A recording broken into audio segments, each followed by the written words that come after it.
बिस्मिल्लाहिर्रहमानिर्रहीम। अस्सलामुअलैकुम नाजरीन, मैं हूँ मोहम्मद इशफाक एडवोकेट और आप देख रहे हैं मेरा social media channel just to law. आज हमने बात करनी है कि बोर और कैलिबर की तब्दीली कैसे करवाते हैं। आमतौर पर जब भी हम वेपन की कैटेगरी को देखते हैं तो हमारे पास चार कैटेगरी आती हैं, जिसमें पिस्टल, रिवॉल्वर, शॉटगन और राइफल। इन चार कैटेगरी को आम बंदा जो है वो इस्तेमाल में ला सकता है। बाकी दूसरी कैटेगरीज जो है वो इस वेपन लाइसेंस पे लेमैन के लिए जो है वो इजाजत नहीं होती। आमतौर पर कैलिबर के बारे में और बोर के बारे में मैं आपको पहले क्लियर कर दूं कि कैलिबर और बोर में क्या फर्क होता है। कैलिबर का मतलब ये होता है कि आप उस कैलिबर का मतलब साइज जो हमेशा 1.22 से लेकर 0.64 तक मोस्टली जो है, इससे नीचे में भी हो, मतलब 0.22 से लेकर 0.64 तक बंदा कैलिबर खरीद सकता है। मतलब यह है कि कैलिबर कोई भी बोर, मतलब आपके पास अगर एक बोर का लाइसेंस है, पिस्टल का लाइसेंस है, तो आप उसमें कोई भी कैलिबर इस्तेमाल कर सकते हैं 0.22 से लेकर 0.64 तक। अगर आपके पास रिवॉल्वर का है तो आप रिवॉल्वर भी का कोई भी कैलिबर जो है वो इस्तेमाल कर सकते हैं। आपके पास शॉटगन का है तो आप शॉटगन का भी कोई भी कैलिबर इस्तेमाल कर सकते हैं। इसमें कोई भी जो है वो ऐसी बात नहीं होती कि आप फलां कैलिबर यूज करें या फलां कैलिबर यूज करें।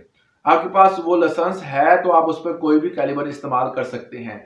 मगर जो भी आपने गन लेनी, जिस भी कैलिबर की आपने गन लेनी है, वो सेमी ऑटोमेटिक होनी चाहिए। अगर आप ऑटोमेटिक लेंगे तो उसकी इजाजत जो है वो पाकिस्तान में फिलहाल नहीं है। दूसरी बात यह है कि अगर आप जो भी गन लेते हैं तो आपने ऐसे डीलर से लेनी है जो कि रजिस्टर्ड हो।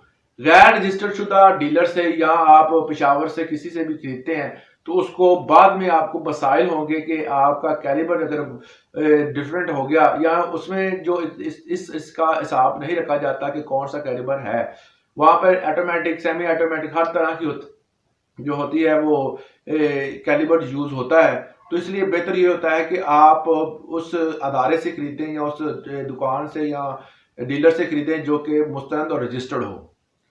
इसी तरह राइफल का भी है। राइफल में भी आप सेमी ऑटोमेटिक ही ले सकते हैं, ऑटोमेटिक नहीं ले सकते।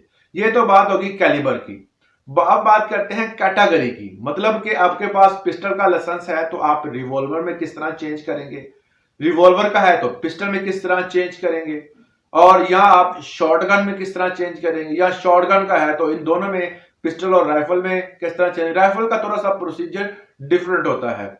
यहां पर हम बात करते हैं कि अगर पिस्टल को रिवॉल्वर और रिवॉल्वर को शॉटगन में किस तरह चेंज करनी है, तो आपने इसका बड़ा सिंपल तरीकाकार है, कोई ऐसा नहीं है कि आप ना कर सकें। आप खुद भी एक एप्लीकेशन लिखें जो कि होम सेफ्टी के नाम पर हो। उसमें आपने बताना है कि आपने पिस्टल को रिवॉल्वर या रिवॉल्वर को शॉटगन वगैरह में किस तरह चेंज करना है। आपने वो बताना है कि जी मुझे जरूरत है, या जो भी आपने अपने बयान में इसमें लिखना है कि जी फलां फलां जो है मेरे पास ऑलरेडी मौजूद है पिस्टल और इसमें मैं यूज कर रहा हूं और मुझे अब जरूरत है रिवॉल्वर की। जो बंदे इस्तेमाल करते हैं उनको पता है कि इनमें चेंज होता है और शॉटगन में भी चेंज होता है। तो इसमें आपने दरख्वास्त में वो तमाम चीजें मेंशन कर देनी है। ये दरख्वास्त आपने लिखने से पहले एक काम लाजमी करना है। वो काम ये है कि आपने पहले अपने पिस्टल को या मालखाने में जमा करवा देना है या फिर आपने क्या करना है, किसी डीलर को सेल कर देना है। मोस्टली सारे डीलर को सेल ही करते हैं, मालखाने में जमा करवाएंगे तो आपको मिलना तो है कुछ नहीं। इसलिए मोस्टली प्रेफर करते हैं पाकिस्तानी जो है वो इसको सेल करने को। जब आप सेल कर देते हैं तो फिर इसको आपने क्लियर करवाना है। उसको जाकर आप नादरा सेंटर में चले जाएं, होम डिपार्टमेंट में चले जाएं, आपने उनको बताना है जाकर के जी मैंने ये पिस्टल सेल कर दिया, ये इसकी रसीद है और अब मेरे ये इस लाइसेंस से इसको हटा दें। वो आपका लाइसेंस जो है वो क्लियर कर देंगे, उस पर अब कोई भी वेपन नहीं चढ़ा हुआ। जब ये क्लियरेंस मिल जाए उसके बाद आपने एप्लीकेशन लिखनी है और आपने नेशनल बैंक में जाना है। वहां पर आपने एक चालान होता है, उस पर मौजूद एक कैटेगरी लिखी जाती है, लिखी होती है कि आपने बोर तब्दील करना है। उस चालान को आपने फिल करना, उसकी फीस 1000 या इसके अल्टरनेट जो अब अक्सर चेंज होती रहती है, तो आपने वहां पर उसकी फीस भी लिखी होती है, तो उसको फिल करने के बाद फीस जमा करवा देनी है। उस चालान की जो आपके पास रसीद होगी वो, और अपने जो शनाख्ती कार्ड और अपने लाइसेंस की कॉपी जो है वो उस एप्लीकेशन के साथ लगानी है। आपने नादरा सेंटर में जमा करवानी जाकर, या आप जाकर होम डिपार्टमेंट में जमा करवा सकते हैं अगर आपका ऑल पाकिस्तान लाइसेंस है। तब आप जाकर वहां से इजीली जो है वो आप उसको अप्रूव करके दोबारा पे आपका बोर चेंज कर देंगे। ये है एक तरीकाकार बोर चेंज करवाने से होते हैं। और कैलिबर का मैंने आपको पहले ही क्लियर कर दिया, कैलिबर किस तरह का यूज कर सकते हैं। आज के लिए इतना ही। अगर आपके पास कोई सवाल है, कोई इंफॉर्मेशन है, तो हमें व्हाट्सएप पे रब्ता कर सकते हैं। डिस्क्रिप्शन में मेरा नंबर मौजूद है। आज के लिए इतना ही, इजाजत दीजिएगा। अल्लाह हाफिज।